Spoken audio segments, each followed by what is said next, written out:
Hey, how's it going? I don't know if you remember, but a few years ago, like maybe even 2.5 years ago, I made a multitude of videos that were all talking and mentioning how I think Ripple should become a bank. And guess what? Ripple has just applied to become a bank, and there's a smile on my face because I've just realized what that means and I want to share it with you. So I've been doing a whole load of deep diving into what this all means and everything. I even was talking with a client of mine yesterday. He was asking me about Ripple becoming a bank, and I was like, yeah, it's possible. I think maybe they might acquire a bank or something and then integrate their technology in. But lo and behold, they didn't acquire a bank. They're actually becoming one. They've applied for a banking license, a banking charter, I think it is. And this means so much more than you realize. And I'm so happy that all these theories and conspiracies and people being negative a while ago, kind of saying, what are you talking about? Ripple won't become a bank. Look at this now. Look at it now. This is exactly what I'm trying to get my thoughts together because it's actually very, very exciting. So Ripple have applied to become a bank. The systems that traditional banks use is called Swift. Now, Swift is like a messaging layer for transactions that happen between banks. So if bank A wants to send money to bank B, this is what you do in your banking app or a bank sending money to banks. Either way, the Swift will handle the messaging. Swift will like manage the messaging. So bank A would say, hey, bank B, are all these details correct? And they go, yeah, it's all correct. And then we're going to send this much money. Are you okay to receive this much money? And bank B goes, yeah, I'm okay to receive it. So you send it. Did you get it, bank B? Yes, I got it, bank A. Thank you very much. That's the messaging layer. That's what Swift handles. And although I've kind of trivialized it there, it's very complex and very complicated. And it's because of that complexity and that complicated nature of it that keeps Swift in charge. And they charge a lot of money for that messaging, right? So they make tons of money from the inefficiencies and the slowness of it all. And really, they have a monopoly on the space because, you know, how else can you do it? I've got an idea. You can do it using Ripple's technology because Ripple is positioned to replace Swift. It is a better option for Swift. Now, what Ripple and Swift both will use is ISO 20022. ISO 20022, my tongue is hurting already, is the language that message is written in. And so everyone needs to be on the same language. It's now mandatory for all the banks to be using ISO 20022. In fact, the deadline for that is like in 2 weeks or something. So big date coming up. And so because all of the banks have to be on that, and uniquely XRP and a basket of these other what we call ISO cryptos, they're all compliant with that new messaging system. And I've said for quite a while that cryptos that aren't compliant to the ISO 20022 system will not participate in this merging from traditional finance into centralized finance. So in between there was DeFi.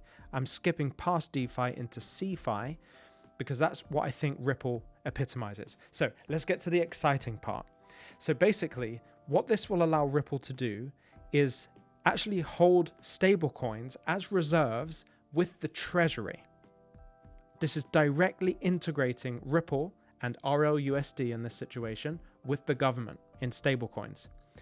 So that means increased liquidity, which means increased performance for XRP, which means increased demand for XRP, which means increased price for XRP. This is incredible news. But here's the thing that got me really excited, and this is where we start talking about, okay, yeah, this bull run, we might be getting to the realm of like $10, $11, $12 for XRP. That's fine. But once we enter the utility phase, and I believe that this whole thing, Ripple becoming a bank, I think this is the start of the utility phase. I think the moment they sign that deal and the SEC approve it, that Ripple has now become a bank, it's going to change everything. And I want to tell you why. Because, and if you're enjoying this, please hit subscribe because it'd be good. It's a good metric to know whether you're enjoying it or not. And if you want someone else to hear this and understand about it, this is really everything you need to know about Ripple becoming a bank in one video. So here we go. Ripple have this system called on-demand liquidity. On-demand liquidity uses natively XRP underneath. So this allows financial institutions and all kinds of entities to use XRP essentially for their transactions. It allows transactions to settle very quickly, very cheaply, so on and so forth. because Ripple don't need Swift, Ripple are able to settle massive transactions in accordance to and with alongside the government without Swift, but using the new standard of language, ISO 20022, they can do it all using Ripple's technology. Here's why that's really compelling. Because the moment they do that, utility begins, because the competitive advantage between Ripple and any other bank is now being highlighted. So let's say it might take $1,000 to do $1 million transaction in fees, and that was what it would cost using any other bank and the Swift system and all of that. It could cost like less than $10. This is multitudes less that it would cost to do these transactions. Now, of course, Ripple would then add their cut on top of that in terms of fees, and people will happily pay the fees because at the end of all of it, you'll end up paying like, I'm making numbers up here, but you might end up paying $200 instead of $1,000 still. And the customer gets cheaper fees. So the customer experience is faster because you can send payments across the world instantaneously, and it's way cheaper, and it's not going to fail because the amount of payments people do cross borders that fails. I'm talking really quickly here because I'm too excited. Not only is that going to be a great experience for us, it's also going to provide Ripple with a massive margin to make some profit, which we want them to do as a company. But when there's profit, other companies and other banks will start sniffing around. They'll go, what is this?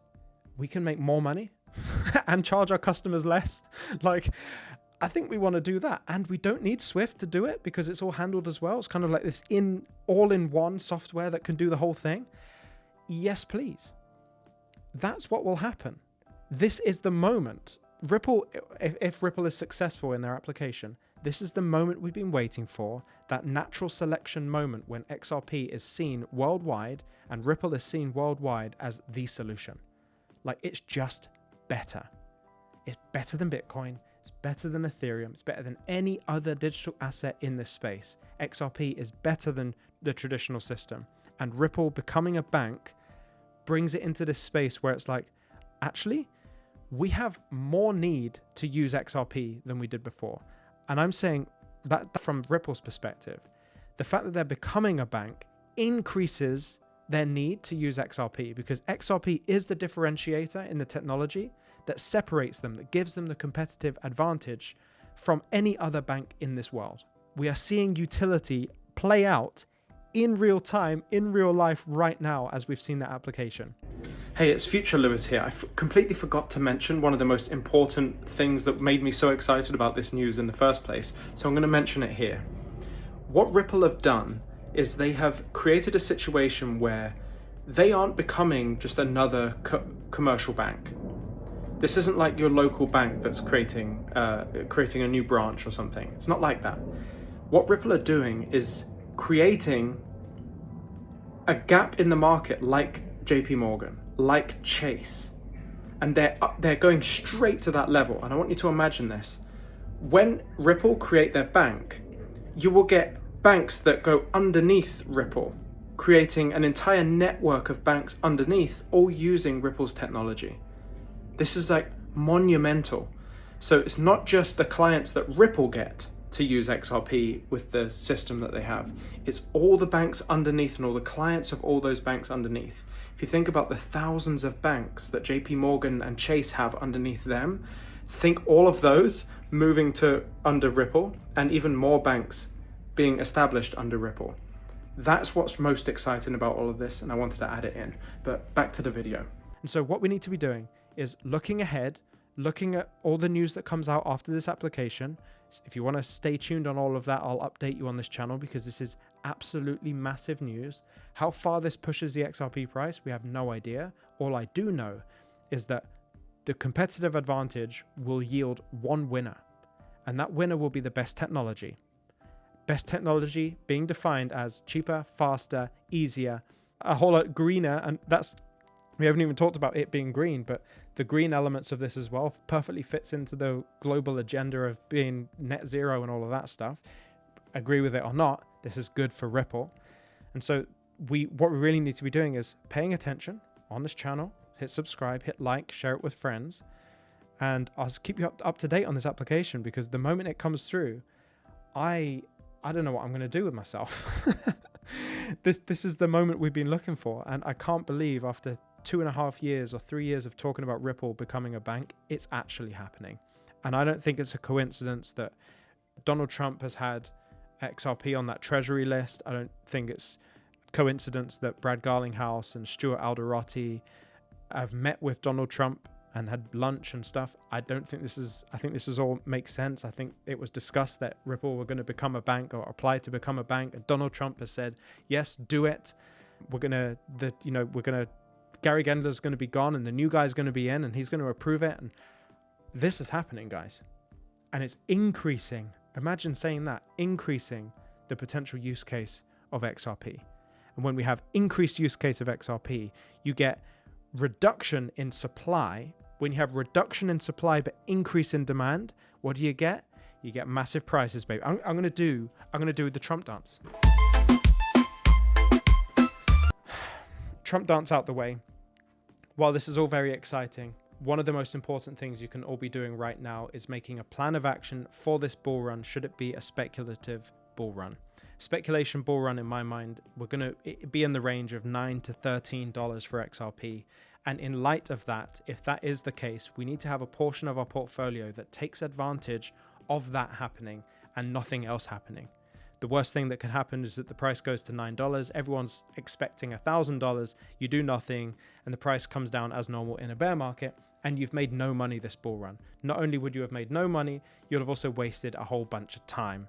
So we want to hedge against that eventuality. We want to hold a portion to be part of that explosion in price with Ripple becoming a bank and all of that kind of stuff. But we also want to hedge on the side of what if that doesn't happen in the short term, and we just want to take advantage of this bull run and reinvest those profits at the bottom of the bear market next time. And that's why I've created the exit cohort.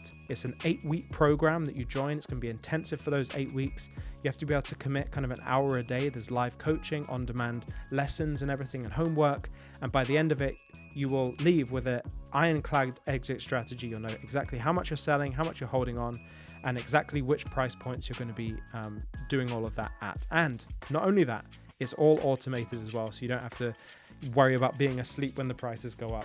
It's completely stress-free and allows you to go and live your life. So if you're interested in applying for the exit cohort, I would suggest doing that by clicking the link in the description of this video. Very exciting news. Try to stay emotionless though. I'll see you in the next one.